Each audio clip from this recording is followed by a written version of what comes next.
So you can always tell when a car starts going back together.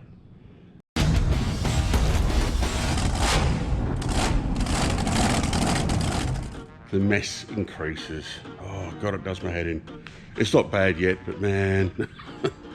Anyway, so we've got bits and pieces going on anywhere. We have just got back into the car yesterday. We've got the official drag pack onto the car now. We've got the tow bar fitted. So that's cracker, right? It is now drag challenge ready. Well, long way away, but anyway. Yeah, so tow bar is done. Fuel tank is going in this morning. We're about to assemble that and get all of the pumps and stuff in good. You really can't see anything there. We've all seen under here now. Currently we have just fitted the engine and gearbox, just the dummy stuff again. We hadn't had the extractors in, but we now have the extractors in. So this is the first time we've actually had the extractors into this vehicle. So these are the first ones out of the jigs, and man, oh man, have we got room. Look at all of this. It's sensational. So there we go, inch 7/8, 4-into-1, Gen 5 LT extractors into H series, Australian made. Screw your cheap Chinese crap. This is all Aussie made. But yeah, look at that. So everything fits a dream, a freaking dream. So one of the things we have to do is fit a brake booster to this, because we've gone to disc brake front end and drum brake rear. Obviously we're just using a V8 booster. Now Belmont does not have a booster, so we have to drill holes into the firewall. Now fortunately Holden provide us dimples already pre-dimpled into the firewall to make life easy. So we'll just draw those out and get a booster fitted. So as always, drill a pilot hole first.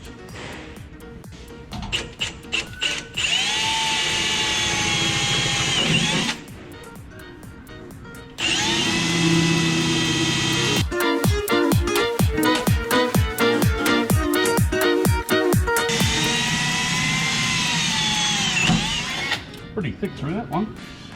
Now this one here, I can't actually see the divot, so I'm gonna have to check it all before I drill that hole. This is just safety. It's just check, be certain, drill once.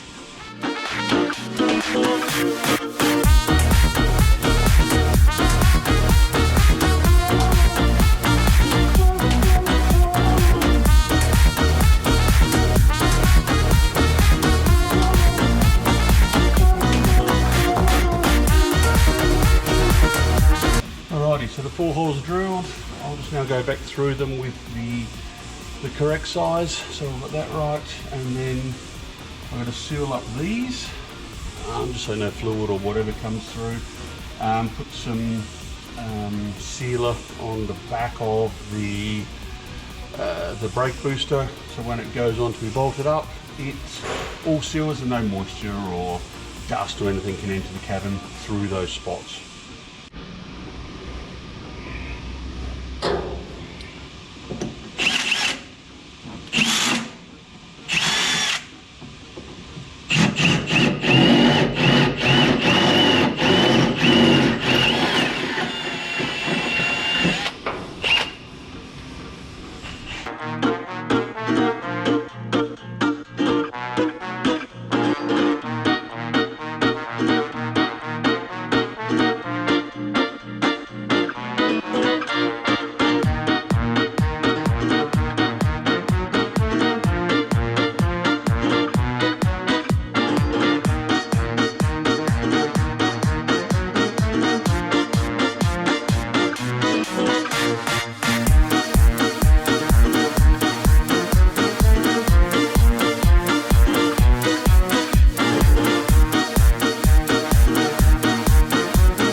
There we go, one booster. Just needs to, it'll come in from behind our bolt it all up. Obviously split the sealant on the back of it, cover up those holes, and move forward to the rest. All right, next job. All right, so you probably saw, but we pulled the old heater core out. They are prone to leaking, so it's an issue. So we've got a replacement from Rare Spares. These are really quite simple. You just take the old one out, obviously, and these just fit in there like such. It's quite basic. You obviously need to retain the old braces and stuff, which obviously we have, so we'll just drop those back in. And yeah, quite an easy little job once you've got everything apart. And whilst engine bay is like this, well, obviously it makes life a lot easier.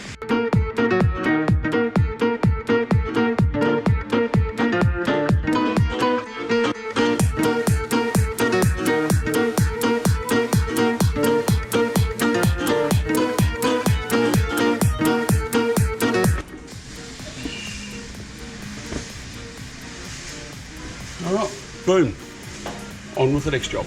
Alrighty, so one of the things we've done is the HQ to VE radiator conversion. So here I am, I'm just currently fitting the VE fan shroud. So I'm just giving it clearance down around these bottom rails. So we've had to sort of trim it out. It's really difficult to see. I'll pull this out in a second and show you again.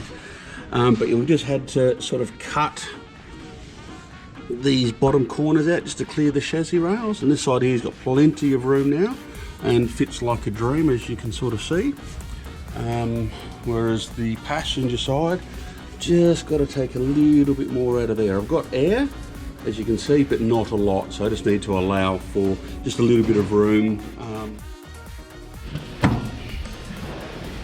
So this is what we sort of had to do to the VE fan shroud to get it to fit. So that's sort of, passenger side and driver side. Oops, I'll do that, sorry about that. Yeah, so that's the driver side. We just had to literally cut out the corners on both. Really easy, it's just basically it takes to mark it and then just continue going backwards and forwards and until it all sort of fits and clips in. Anyway, back into the car.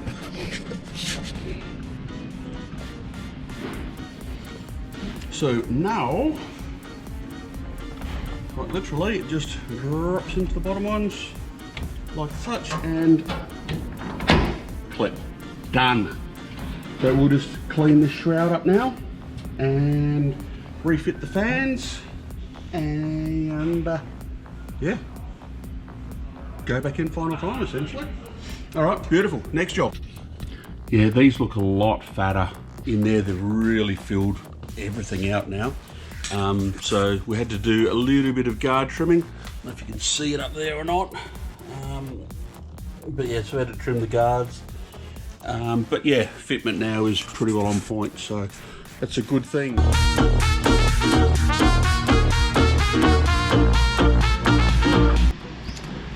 Next job on the list is the fuel tank.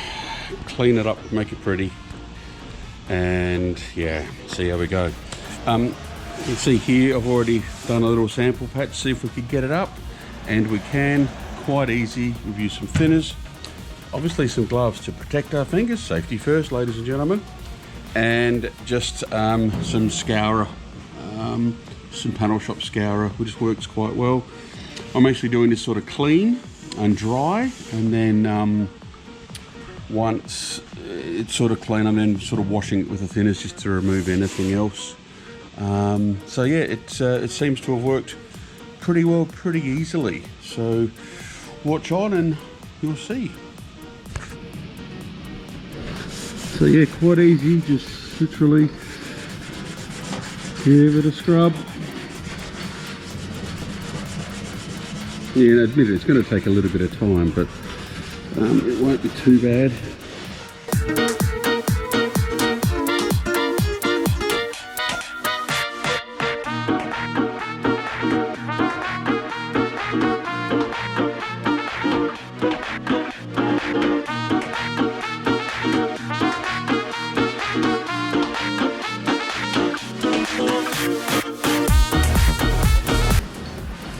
But yeah, you can see how quick that is, so well worth it.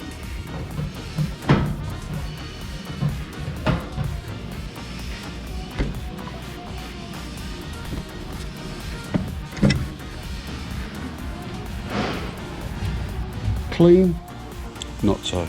Clean, not so. Anyway, I will carry on and I'll show you what it looks like at the end. Cheers. Alright, still not done. 100% over it though. What a prick of a job. Anyway, it's getting there. That much to go now. Far out. So there we go. One clean fuel tank. Still galv, so it won't rust. We really haven't taken a lot off. We've just cleaned it. Tarnished, taken a lot of the tarnish off. We've still got plenty of marks, but now it's at least clean. And so now to match the other side, this just needs a wipe over now. It's just dirty. We'll give this a blowout, assemble him up, and it is good to fit back into the car. Alrighty, next job. So one of the things that's super important is a list. We all know what a list is. We all need to do it. So I always, when I'm building a car, writing a list. I've got an engine list, I've got a general list, I've got an underneath list, everything. So, but this is just the general. Yeah, just it's always a constant reminder as to where you're at, what you've got to do. So anyway, I just dropped the seat off to the trim shop today to be repaired. What else have we got here? Somewhere in here's the fuel tank. Fuel tank, clean. So I've got to fit the EFI and install it back into the car next. But we'll get onto that shortly. Okay, cool, that's all I've sort of else I've got to do. So anyway, on with the list. You think this guy would charge his GoPro, seriously? Oh god, here I am delivering his tyres for him and he hasn't even charged his GoPros up.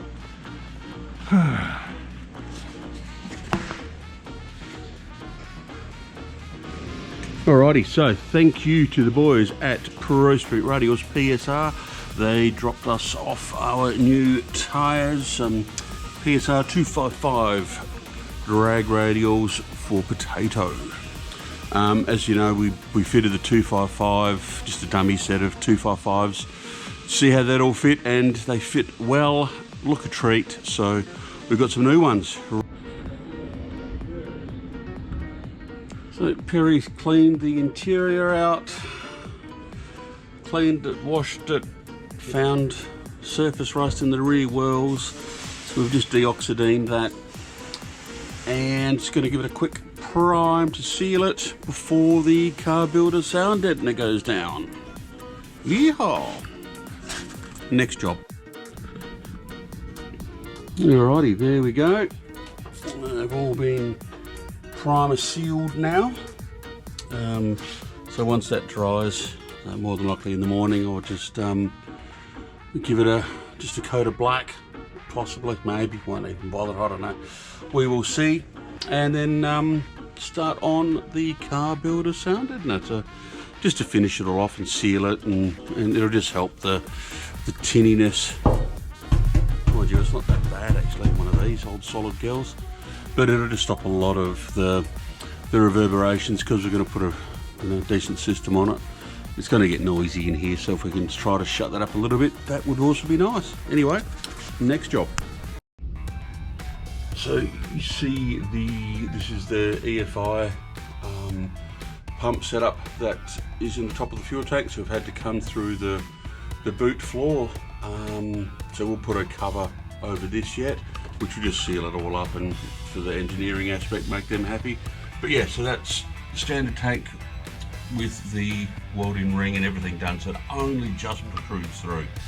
So it's a good option for people who are trying to do it on a bit of a budget or don't want to go stupid. That works really well.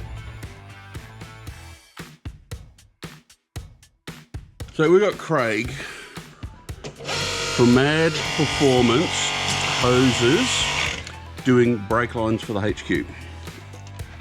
So that there was the first crimped first crimped hose. You can see the little stampings there. That there is what makes this ADR approved. So ADR approved braided lines winning. He's just made the lines, so these are ADR approved braided lines made here in-house, in situ, so we know that they're correct. He's actually literally about to pressure test them. What do you pressure test them to? Test them to 3,000 psi. 3,000 psi. We do a hold test for 15 seconds. They've got to hold above 2,800 for that period of time. If they're going to fail, they're going to fail while you're testing them. Yep.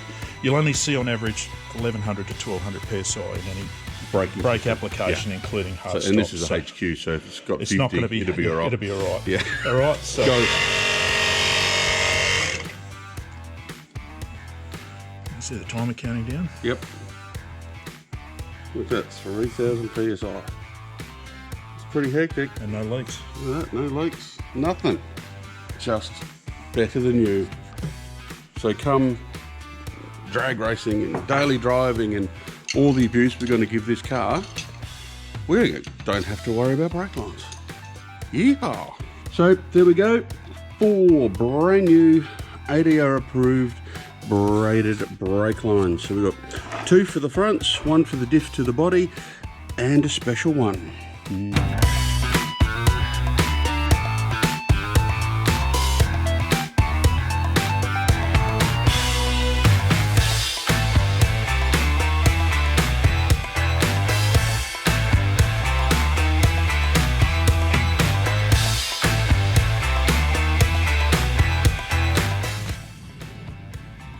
So we've got all of the brake system all buttoned up now. All the lines are done, boosters in, masters in, everything's done with that aspect, which is really good. So we've got a finished brake system. Have also started running the wiring. So this will be, all the wiring here is just the car loom itself. And as you know, the Rebel LS is a complete standalone. So we can wire up the headlights and all of that sort of gear, and we can actually test it all over the next day or two, which will be excellent as well.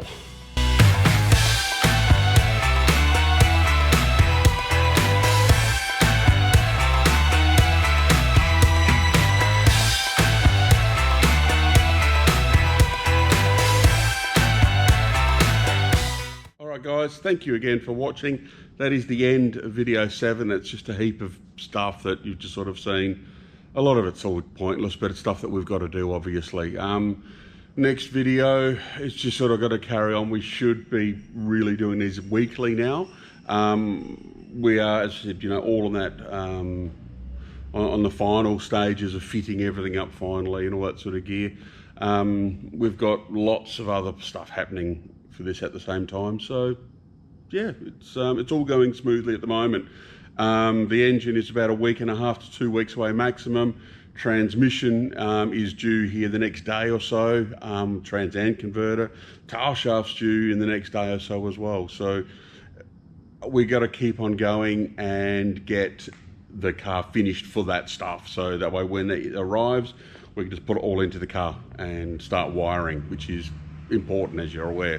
So yeah, so I'm going to leave it here. Thanks again. Again, don't forget, subscribe, like, share, just spread the love. You know, we need to get these videos sort of a bit more happening. We're doing well with them, which is thanks to you guys. And again, if you have any suggestions, any hints, something you want to see specifically, let me know. I'll make sure I try and do something for you. Anyway, stay tuned. Next video in about a week, so enjoy.